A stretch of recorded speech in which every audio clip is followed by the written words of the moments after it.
বাকিটা আমরা বর্ডারে করব। এদেরকে কেউ কাউন্টই করে না, মশা মাছি। বিজেপির জয়ে বাংলাদেশ সীমান্তে রেড অ্যালার্ট, সতর্ক অবস্থানে বর্ডার গার্ড বাংলাদেশ। কি হতে যাচ্ছে সীমান্ত এলাকায়?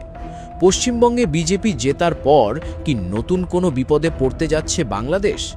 প্রতিবেশী রাজ্যে ক্ষমতা বদলের পরপরই বর্ডার গার্ড বাংলাদেশ বা বিজেপি কেন হঠাৎ সতর্ক অবস্থানে চলে গেল? তাছাড়া পররাষ্ট্রমন্ত্রী খলিলুর রহমান ইতিমধ্যে কঠোর বার্তা জানিয়েছেন যে সীমান্ত পরিস্থিতি পর্যবেক্ষণ করা হচ্ছে এবং যে কোনো ধরনের অন্যায় পুশিন প্রচেষ্টায় শক্ত প্রতিক্রিয়া দেখানো হবে। পশ্চিমবঙ্গে বিজেপির জয় আসলে শুধু ভারতের অভ্যন্তরীণ বিষয় হয়েই থেমে নেই, এর প্রভাব এসে পড়ছে বাংলাদেশের সীমান্তে। নির্বাচনের আগে থেকেই বিজেপির শীর্ষ নেতারা যেসব নেতিবাচক মন্তব্য করেছেন, তাতে করে সীমান্তের এই পারের মানুষের মনে একটা আশঙ্কা আগে থেকেই দানা বাঁধছিল। এখন নির্বাচনের ফলাফল হাতে আসার পর সেই মন্তব্যগুলোই যেন বাস্তবে রূপ নিতে শুরু করেছে। বিশেষ করে অবৈধ অনুপ্রবেশের ধোঁয়া তুলে ভারতীয় বাঙালি মুসলিমদের বাংলাদেশের দিকে ঠেলে দেওয়ার যে একটা প্রকাশ্য হুমকি দেওয়া হয়েছিল, তা এখন আর নিছক রাজনৈতিক কোনো ফাঁকা বুলি নেই। এই হুমকিতে ভর করেই সীমান্ত এলাকাগুলোতে থমথমে পরিবেশ তৈরি হয়েছে। বাংলাদেশের সীমান্তরক্ষী বাহিনী বিজিবিও তাই আর কোনো ঝুঁকি নিচ্ছে না। তারা পুরো সীমান্ত জুড়ে এক প্রকার রেড অ্যালার্ট জারি করেছে। সবচেয়ে বড় যে বিপদের আশঙ্কা করা হচ্ছে তা হলো জোরপূর্বক পুশ ইন বা অবৈধ অনুপ্রবেশের চেষ্টা। ভারতের রাজনীতিতে দীর্ঘদিন ধরেই অবৈধ বাংলাদেশি খেদানোর একটা কথা বেশ প্রচলিত রয়েছে। বিজেপির নেতারা নির্বাচনের প্রচারণায় বারবার অত্যন্ত কড়া ভাষায় বলেছেন যে তারা ক্ষমতায় এলে বেছে বেছে অনুপ্রবেশকারীদের বের করে দেবেন। এখন এই অনুপ্রবেশকারী আসলে কারা? অভিযোগ রয়েছে এবং অতীত অভিজ্ঞতা বলে মূলত নাগরিকপঞ্জি বা এনআরসির মতো আইনি ও প্রশাসনিক বিষয়গুলোকে হাতিয়ার করে ভারতের বিভিন্ন রাজ্যে থাকা বাংলাভাষী মুসলিমদেরই টার্গেট করা হয়ে থাকে। তাদেরকে অবৈধ বাংলাদেশি তকমা দিয়ে জোর করে সীমান্তের এপারে অর্থাৎ বাংলাদেশে ঠেলে দেওয়ার একটা গভীর চক্রান্ত অনেক দিন ধরেই চলছে। আগে পশ্চিমবঙ্গে তৃণমূল সরকার থাকায় এই কাজটা করা কেন্দ্রের জন্য কিছুটা কঠিন ছিল, কিন্তু এখন পশ্চিমবঙ্গে বিজেপির সরকার গঠন করার মানে হলো রাজ্যের পুলিশ থেকে শুরু করে স্থানীয় প্রশাসন সবকিছুই তাদের সরাসরি নিয়ন্ত্রণে। ফলে তাদের সেই বহু পুরনো এজেন্ডা বাস্তবায়ন করা এখন তাদের জন্য অনেক সহজ হয়ে গেছে। আসামের দিকে তাকালেই আমরা এই বিপদের চিত্রটা বেশ স্পষ্ট বুঝতে পারি। আসামে নাগরিকত্বের ইস্যু তুলে লাখ লাখ মানুষকে যেভাবে রাতারাতি রাষ্ট্রহীন করে দেওয়ার পরিস্থিতি তৈরি করা হয়েছে, ঠিক একই মডেল হয়তো এবার পশ্চিমবঙ্গেও প্রয়োগ হতে পারে। আর এই মানুষগুলোকে যদি রাতের অন্ধকারে বা জোরপূর্বক বাংলাদেশ সীমান্তে ঠেলে দেওয়া হয়, তখন এক ভয়াবহ মানবিক ও নিরাপত্তাজনিত সংকট তৈরি হবে। বর্ডার গার্ড বাংলাদেশের কাছেও এই তথ্য আর গোয়েন্দা রিপোর্ট আছে। তারা জানে যে কোনো সময় সীমান্তের ওপার থেকে দলে দলে মানুষকে এই দিকে পুশিন করার একটা জোর চেষ্টা হতে পারে। তাই বিজিবি এখন সীমান্তের টহল বহু গুণ বাড়িয়ে দিয়েছে। কোনোভাবেই যাতে একজন মানুষও অবৈধভাবে সীমান্ত পার হয়ে বাংলাদেশে ঢুকতে না পারে, সেজন্য জিরো টলারেন্স নীতি গ্রহণ করেছে বাংলাদেশ সীমান্তরক্ষী বাহিনী। তবুও শঙ্কা পুরোপুরি কাটে না, কারণ আমাদের সীমান্ত এলাকাগুলোর ভৌগোলিক গঠন অনেক জায়গায় এত দুর্গম যে চাইলেই শতভাগ নিরাপত্তা দেওয়া অনেক সময় কঠিন হয়ে পড়ে। নদীপথ, জঙ্গল আর বিস্তীর্ণ ফসলের মাঠ পেরিয়ে রাতের আধারে বিএসএফের সহায়তায় যদি সত্যি এমন পুশিন ঘটানোর চেষ্টা হয়, তবে তা দুই দেশের সীমান্তরক্ষীদের মধ্যে সরাসরি সংঘাতেরও কারণ হয়ে দাঁড়াতে পারে। আপনারা কি জানেন, ভারতের এই আগ্রাসী নীতি শুধু কথার কথা নয়, তারা আকাশপথেও বাংলাদেশের ওপর নজরদারি শুরু করেছে।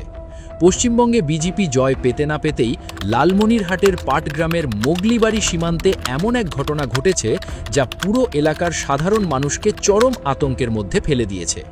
ভারতীয় কুচবিহার জেলার চ্যাংরাবান্ধা সংলগ্ন ক্যাম্প থেকে ভারতীয় সীমান্তরক্ষী বাহিনী বা বিএসএফ সদস্যরা একটি ড্রোন উড়িয়ে বাংলাদেশ সীমান্তের ওপর দিয়ে সরাসরি নজরদারি চালাচ্ছিল।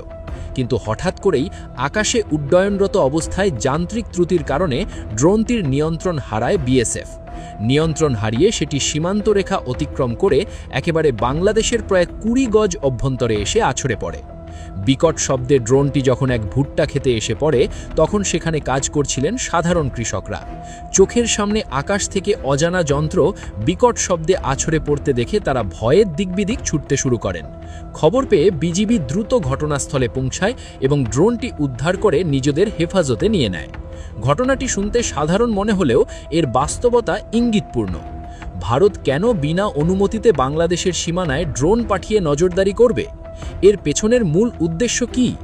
অনেকেই মনে করছেন ভারত তাদের পুশিন পলিসি বাস্তবায়ন করতে বা সীমান্তের এপারে বিজিবির অবস্থান ও টহল কার্যক্রম সম্পর্কে আগাম গোপন তথ্য পেতে আকাশপথে এই অবৈধ নজরদারি চালাচ্ছে।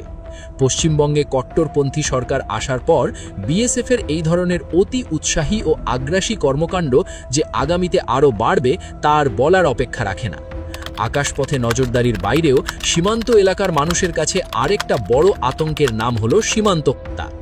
বাংলাদেশ ও ভারত সীমান্ত পৃথিবীর অন্যতম প্রাণঘাতী একটি সীমান্ত হিসেবে আন্তর্জাতিকভাবে পরিচিত। বছরের পর বছর ধরে নিরীহ বাংলাদেশি নাগরিকরা এই সীমান্তে বিএসএফের গুলির শিকার হয়েছেন। কখনো গরু আনতে গিয়ে, কখনো কৃষি জমিতে কাজ করতে গিয়ে, আবার কখনো শুধু কুয়াশায় পথ ভুলে সীমানার কাছাকাছি চলে যাওয়ার কারণে বাংলাদেশিদের রক্তে লাল হয়েছে কাঁটাতার। বিগত বছরগুলোতে সীমান্ত হত্যা শূন্যের কোটায় নামিয়ে আনার জন্য দুই দেশের মধ্যে বহুবার ফ্ল্যাগ মিটিং হয়েছে, উচ্চ পর্যায়ে বহু কূটনৈতিক আলোচনা হয়েছে, কিন্তু কাজের কাজ কিছুই হয়নি। এখন ক্ষমতা পরিবর্তনের পর সীমান্ত হত্যার হার আরও ভয়াবহ আকার নিতে পারে বলে নিরাপত্তা বিশ্লেষকরা মনে করছেন। কেন্দ্রের শাসক দল যখন রাজ্যেও ক্ষমতায় থাকে তখন বিএসএফ মতো বাহিনীগুলো মানসিকভাবে আরও আগ্রাসী ও বেপরোয়া হয়ে উঠতে পারে। তারা মনে করে তাদের যে কোনো কাজের পেছনে রাষ্ট্রের শীর্ষ পর্যায়ের রাজনৈতিক পূর্ণ সমর্থন রয়েছে। নির্বাচনের আগে তো রাজনৈতিক নেতারা যেভাবে উস্কেমূলক কথা বলেছেন তাতে বিএসএফ সদস্যরা বাংলাদেশিদের ওপর গুলি চালাতে দ্বিতীয়বার ভাববে না। ফলে আগামী দিনগুলোতে সীমান্ত হত্যা যে এক নতুন রূপ নিতে পারে সেই আশঙ্কা একেবারে উড়িয়ে দেওয়া যায় না।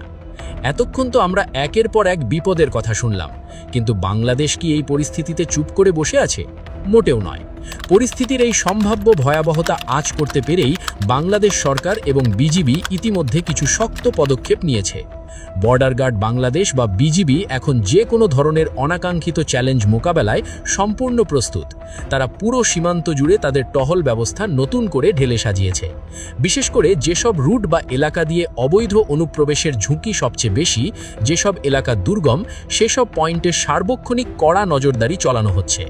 সরকার থেকে জানিয়ে দেওয়া হয়েছে দেশের সার্বভৌমত্ব রক্ষায় তারা কাউকে বিন্দুমাত্র ছাড় দেবে না। ভারত যদি গায়ের জোরে বা কূটকৌশল করে কোনো বাংলাভাষী মানুষকে অবৈধ বাংলাদেশি সাজিয়ে জবরদস্তি পুশিন করার চেষ্টা করে তবে তা শক্ত হাতে প্রতিহত করা হবে।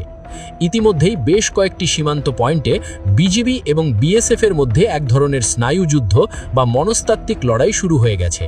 তবে একটা বিষয় আমাদের মাথায় রাখতে হবে, শুধু সীমান্তরক্ষী বাহিনীর ওপর নির্ভর করে এত বড় ও জটিল ভূরাজনৈতিক সমস্যার স্থায়ী সমাধান করা কখনো সম্ভব নয়। এর জন্য প্রয়োজন জোরালো এবং অত্যন্ত কৌশলী দ্রুতাত্ত্বিক তৎপরতা। বাংলাদেশ সরকারকেও এখন ভারতের নতুন রাজনৈতিক জটিলতায় হিসাব করে পা ফেলতে হচ্ছে। কারণ শুধু সীমান্ত নিরাপত্তাই নয়, তিস্তা চুক্তির মতো আরও অনেক গুরুত্বপূর্ণ অমীমাংসিত ইস্যু এখনও দুই দেশের মধ্যে ঝুলে আছে। আগে ভারতের কেন্দ্রীয় সরকার থেকে বারবার বলা হতো পশ্চিমবঙ্গের সাবেক মুখ্যমন্ত্রী মমতা বন্দ্যোপাধ্যায়ের কড়া আপত্তির কারণেই নাকি তিস্তা নদীর পানি বন্টন চুক্তিটি আলোর মুখ দেখেনি। এখন তো আর মমতার সরকার ক্ষমতায় নেই। ভারতের কেন্দ্রে এবং পশ্চিমবঙ্গে একই দলের সরকার অধিষ্ঠিত। তাহলে কি এবার দীর্ঘদিনের কাঙ্ক্ষিত সেই তিস্তা চুক্তি সম্পন্ন হবে, নাকি নদীর পানির বদলে ভারত আমাদের দিকে স্রোতের মতো ঠেলে দেবে তাদের রাজ্যের বাঙালি মুসলিমদের? এ নিয়ে আপনাদের কি মনে হয়? আপনার মূল্যবান মতামত জানিয়ে দিন আমাদের কমেন্ট সেকশনে।